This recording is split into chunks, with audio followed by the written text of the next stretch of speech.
Ny tena kristianina dia mifaly amin'ny fanantenana. Maro amin'ireo olona izay milaza ho kristianina amin'izao fotoana izao no miaina sy mitoetra ao anatin'ny fanahiana sy ny fitaintainana lava. Noho ny fahasahiranana maro sy ny krizy iainana andavanandro ny antony mety mahatonga izany.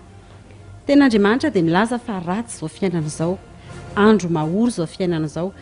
Be loatra ny olona mianjady amin'ny fiainana ka azara mitoloky sy misento ary toa tsy manana fanantenana ny olona.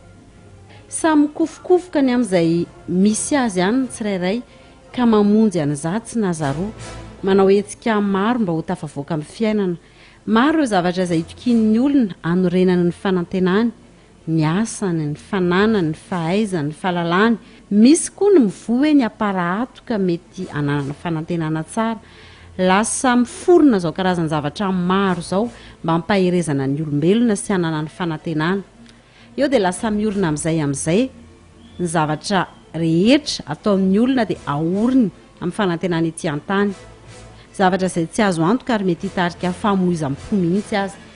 Etsy andanin'izay koa dia ny foronina ny atoko-pivavahana maro sy ny taranja maro mba hitondrana vahaolana sy hanomezana fanantenana ny olona. Ny ten'Andriamanitra nefa dia milaza fa Jesosy Kristy irery ihany no azo antoka, azo antenaina ary tsy mamitaka. Kristy ao anatinareo fanantenana ny voninahitra. Voaozina izay olona matoky olona, ho tahiana izay olona matoky an'i Jehovah. Tsy misy afa-tsy ny fibebahana, ny fialana amin'ny fahotana ary ny fanekenan'i Jesosy Kristy anjaka tanteraka eo amin'ny fiainana no nananana fanantenana azo antoka. Fanantenana fa hovonjena amin'ny andro mahory, fanantenana ihany koa indrindrindrindra fa hiveriny Jesosy Kristy haka ny fiangonany sy izay nanantena azy. Ny fanantenana dia mitarika anao hiala amin'izao tontolo izao, tsy hanaraka ny fomba fanaony fa mitady hatrany ny hanatanteraka ny sitrapon'Andriamanitra. Izay manana an'izany fanantenana izany dia manadio ny tenany ary tsy mahakazikazika akory ilay ratsy. Ny fanantenana dia tsy mahamenatra satria ny fanan'Andriamanitra no nametraka an'izany ato anatintsika. Aoka ho fantatrao kristianina fa ny nofo amandrà dia tsy azo ametrahana ny fanantenana. Voasoratra fa ny kalesy tsy mahavonjy, ny hery sy ny soavaly fa Jesosy irery ihany no azo antenaina. Aoka hiorina aminy ny fanantenanao ka tsy ho voahozongozony ninninina na iza na iza ary eo ampendrasana n'ilay mpampakatra ianao dia tsy iza fa Jesosy Kristy. Mifalia amin'ny fanantenana, miareta amin'ny fahoriana, mahareta amin'ny fivavahana.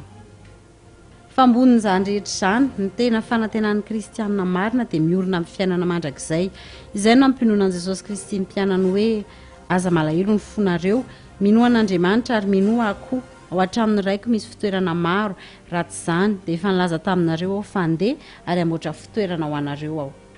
Izany hoe ny fanantenan'ny kristianina dia tsy izay hita maso amin'izao fiainana andavanandro izao, fa ny fiainana mandrakizay sy ny fitoerana tsara sy ho avy izay omanin'ny tompo azy rahatrizay ary efa santarina sahady amin'ny fananana fiadanam-po sy fitsaharana dieny ety an-tany.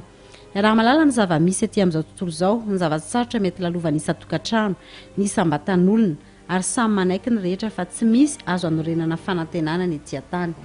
Misy ireo milaza ho mpanompon'Andriamanitra dia miezaka manintona ny sain'olona ary mampanantena azy ireo ny amin'ny fiatsarana izao fiainana izao sy ny fanantenana pokaty ahorina amin'ny fahombiazana arabola. Saingy fitaka izany fa ny tenin'Andriamanitra milaza mazava tsara fa miaratsy izao fiainana izao ary hiaratsy ka ny tena kristianina dia hanorina ny fanantenana eo amin'i Jesosy Kristy. Koa aoka isika hifantoka amin'ny Kristy sy ny fampianarany, hitoetra ao amin'ny fahamarinany ary hanantena avy aminy mihoatra lavitra noho ny amin'izao fiainana izao. Fa hoy ny voasoratra hoe fa raha ny amin'izao fiainana izao ihany no hanantenantsika an'i Kristy dia mahantra indrindra isika noho ny olona rehetra.